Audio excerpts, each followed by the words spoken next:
하나님 말씀 디모데전서 4장 4절 5절입니다.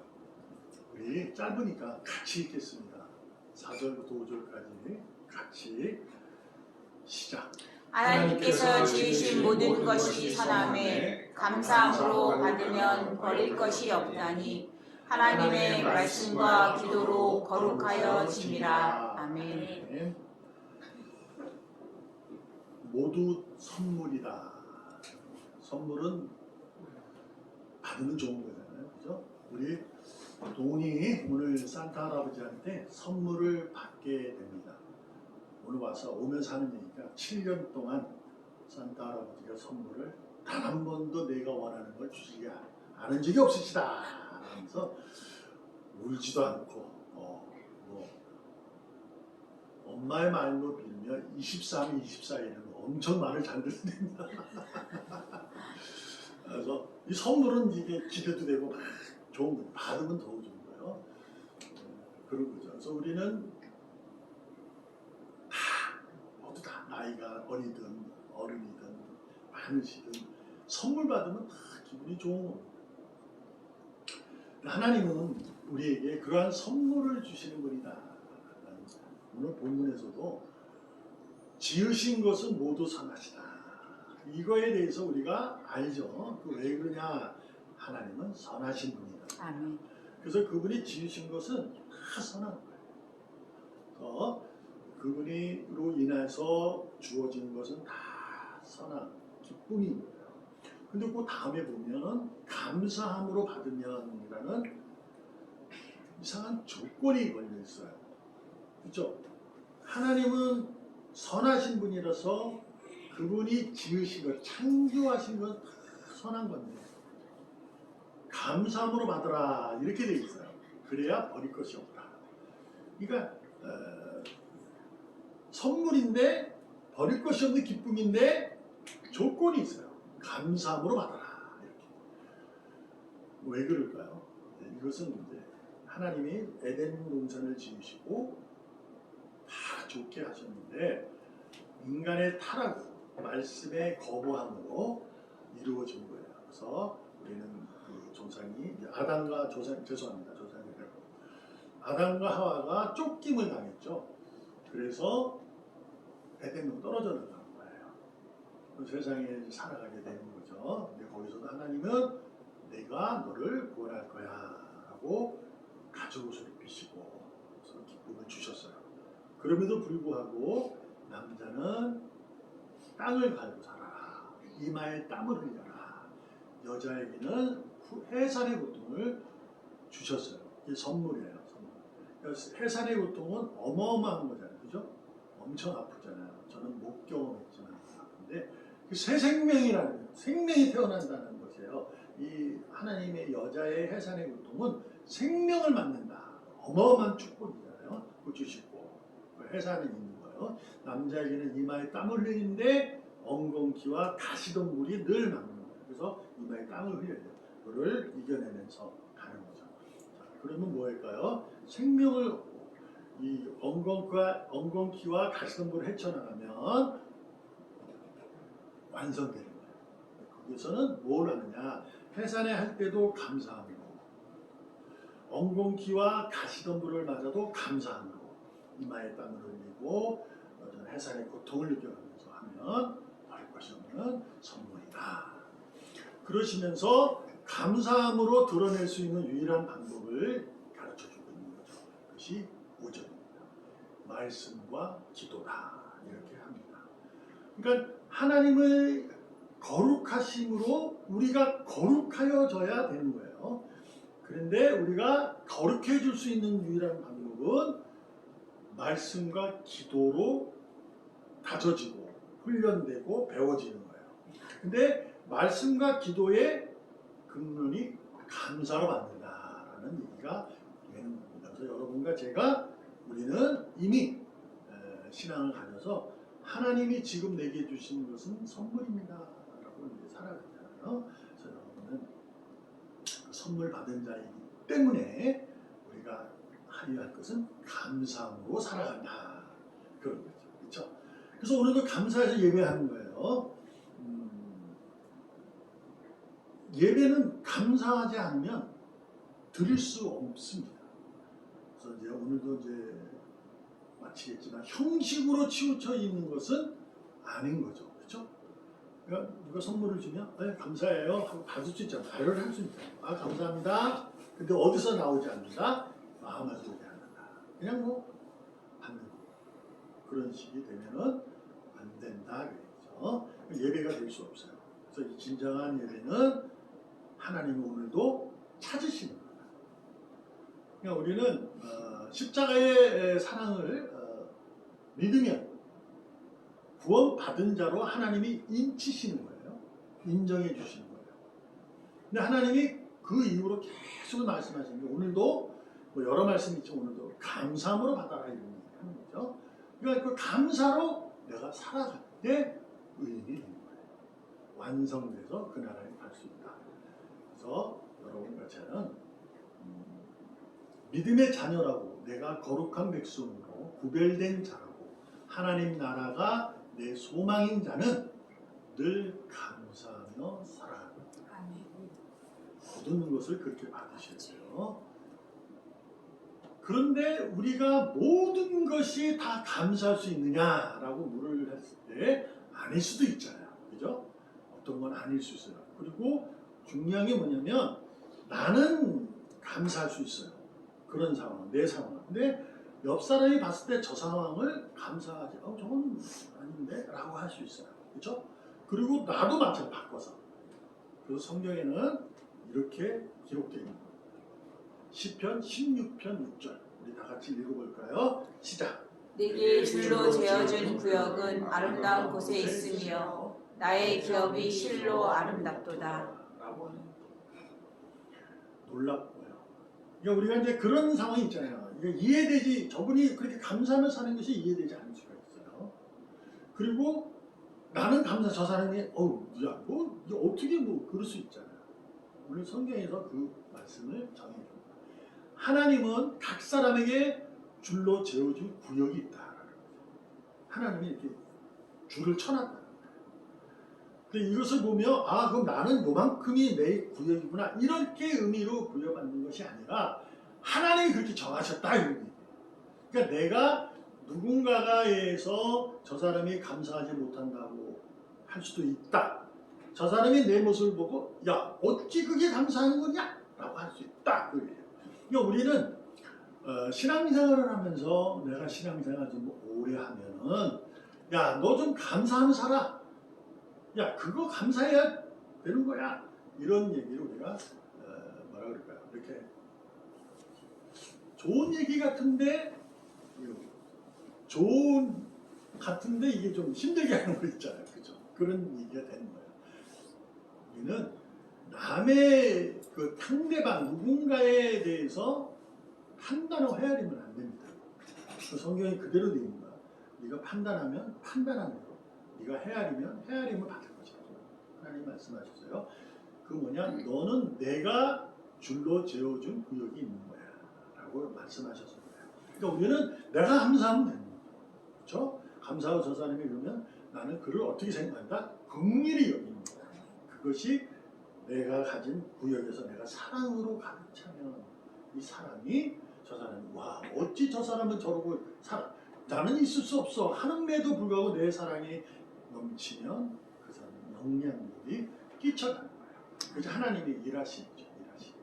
그런 것으로 하나님이 세워준 거죠. 그래서 여러분에게 주어진 오늘 지금 이 시간 또한 내게 주어진 상황 이것은 선물임을 여러분 믿으신다면 가장 복된 선물인 줄 믿으셔야 될 줄로 믿습니다. 그런데 중요한 게 뭐다?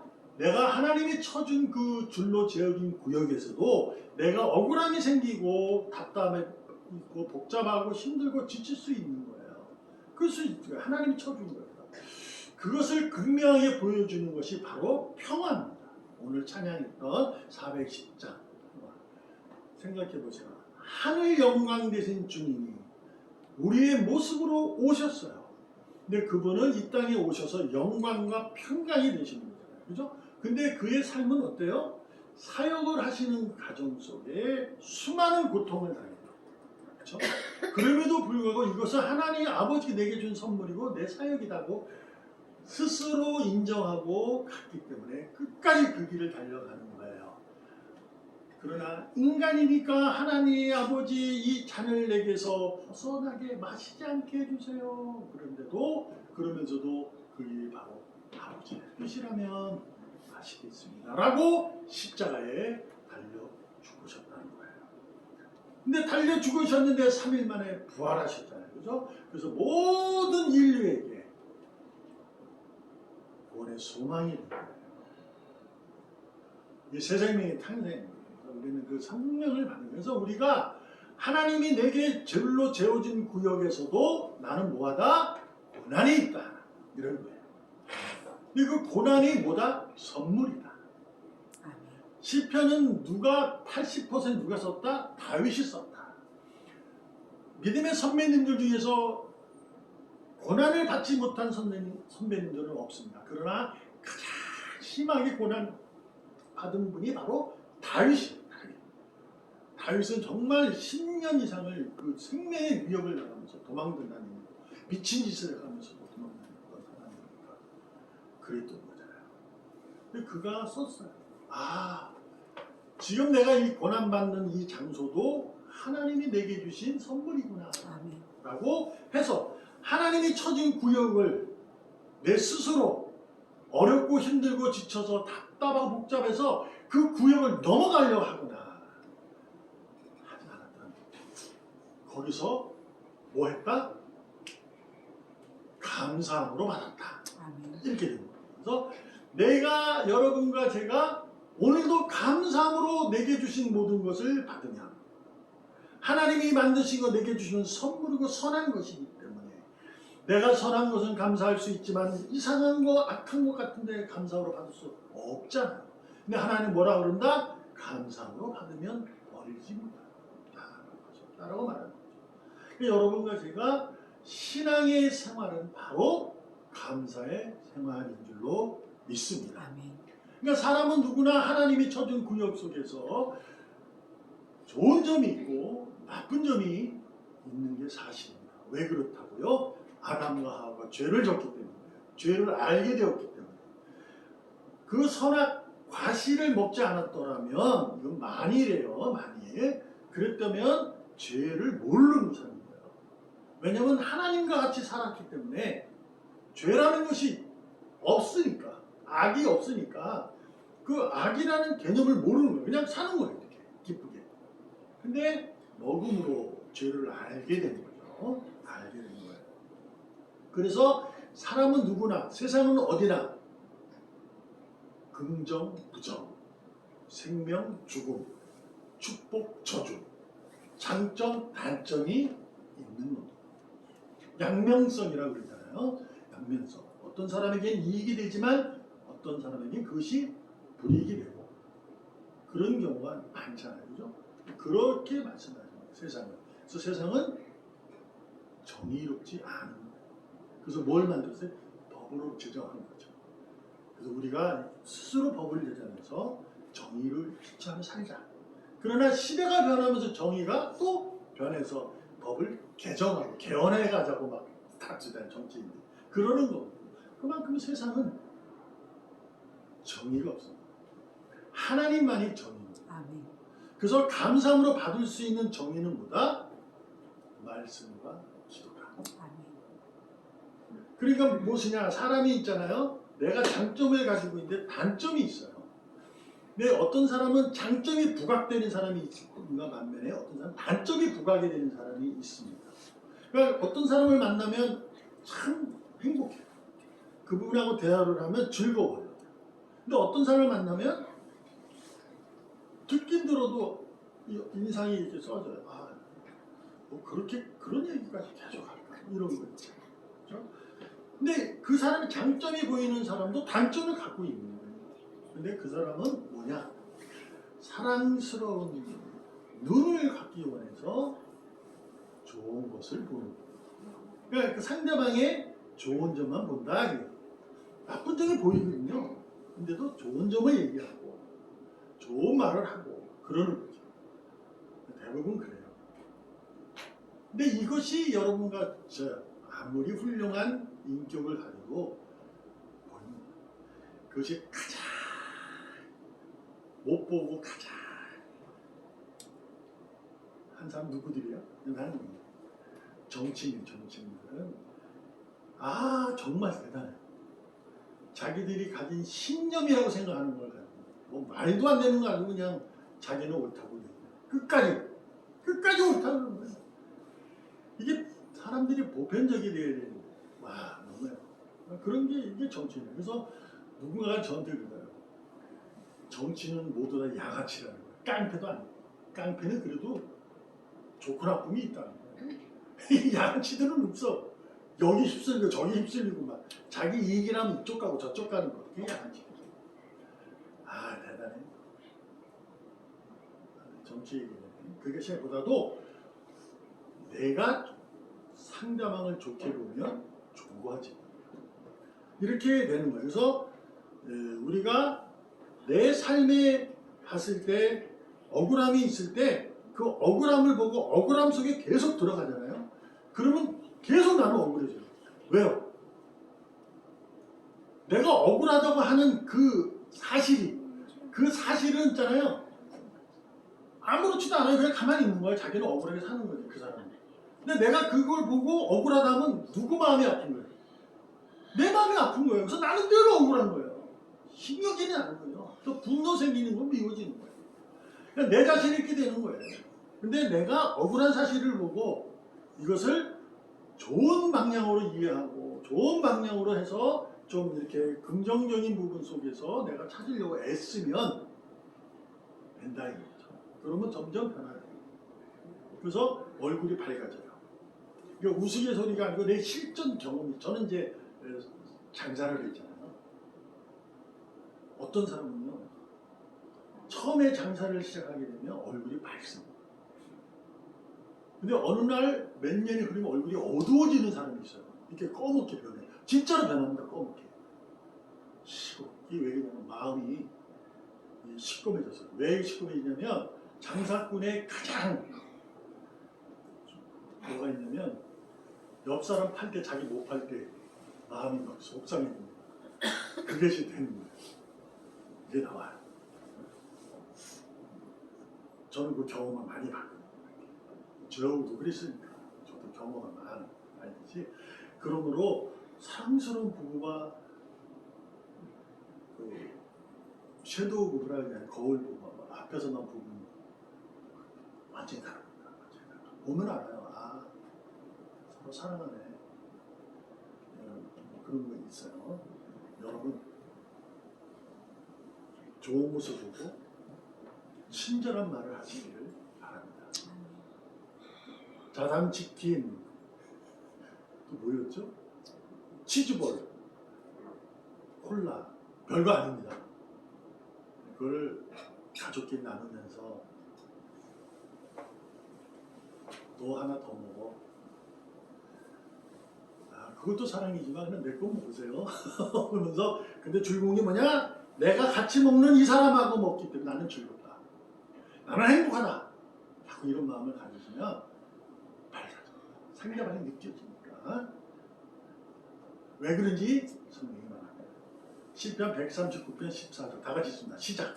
내가 주께 감사함은 나를 지으심이 심히요 기묘하심이라. 주께서 하시는 일이 기이함을 내 영혼이 잘 아나이다. 아멘. 여기 보면 단어가 기묘라고 되어 있잖아요. 그렇죠? 신비롭고 놀랍다는 의미예요. 기이하다는 얘기가 그런 같은 의미를 하는데, 기이하다는 것은 이제 신비롭다 이런 의미. 그러니까 알 수 없다는 의미죠. 근데 하나님 뭐냐면 나를 지을 때, 다윗이 고백하는 나를 지을 때, 그러니까 우리 모두를 지을 때 우리를 기묘하게 만든다.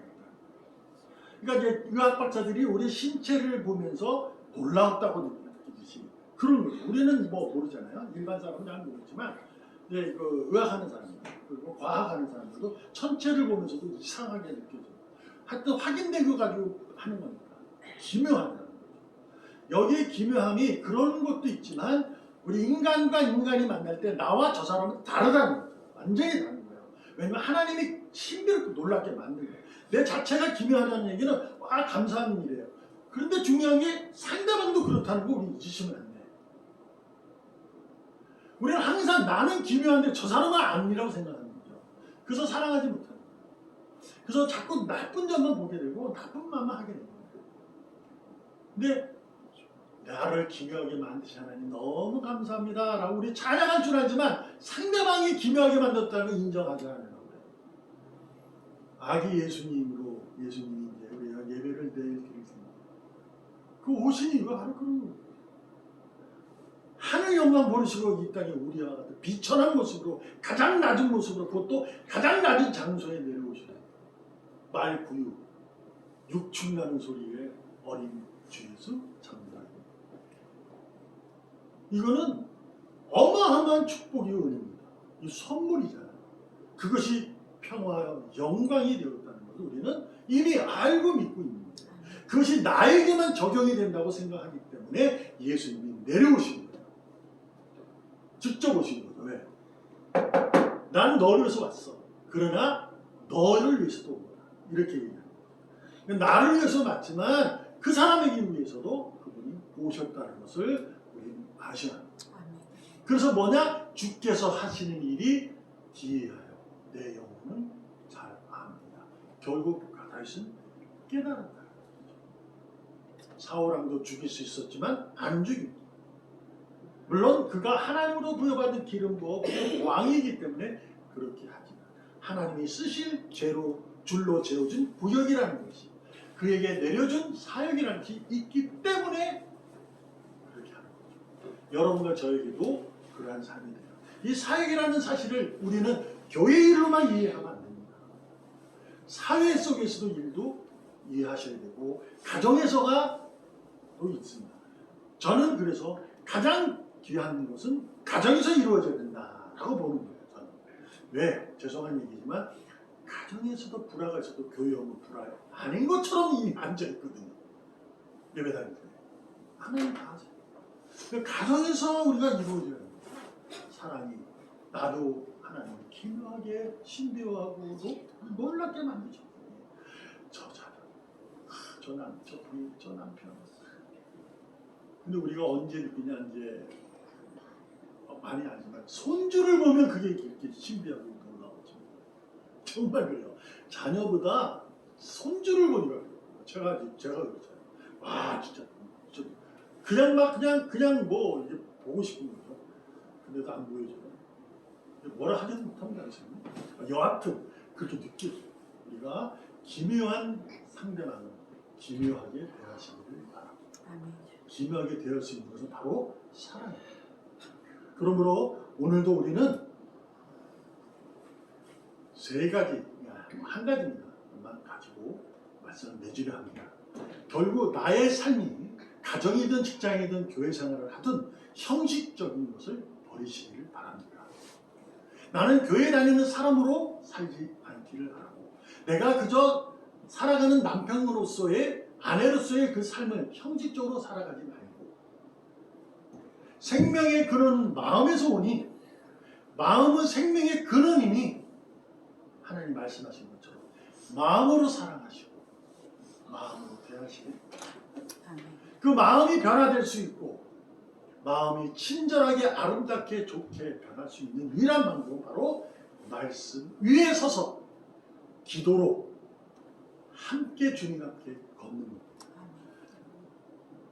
그러므로 우리가 말씀과 기도로 거룩해지고 형식에서 벗어날 때는 넓고 지름길을 원하지 마시고 주님께서 함께 하시니 그 길이 좁고 좁은 길과 문이라 할지라도 기꺼이 생명의 근원 되신 그분의 믿음으로 모든 사실을 선물로 인정하시고 감사하면서 걸어가면 내가 변화된 상대방은 변합니다. 내가 변화되면 교회가 변화되고 내가 변화되면 가정이 변화되고 사회에 변화되고 결국 이 나라가 변화되고 내가 변하면 세상이 변합니다. 하나님은 그래서 변한 나를 보면서 나는 너를 가장 기뻐한다. 내가 너를 보니 내가 영광 받지 않을 수 있겠느냐 하는 것이 하나님의 외침. 오늘도 그 외침 내 자신부터 부르짖기를 주님의 이름으로 전심을 다해서 축복합니다. 아멘. 기도하겠습니다. 살아계신 하나님 아버지 감사합니다.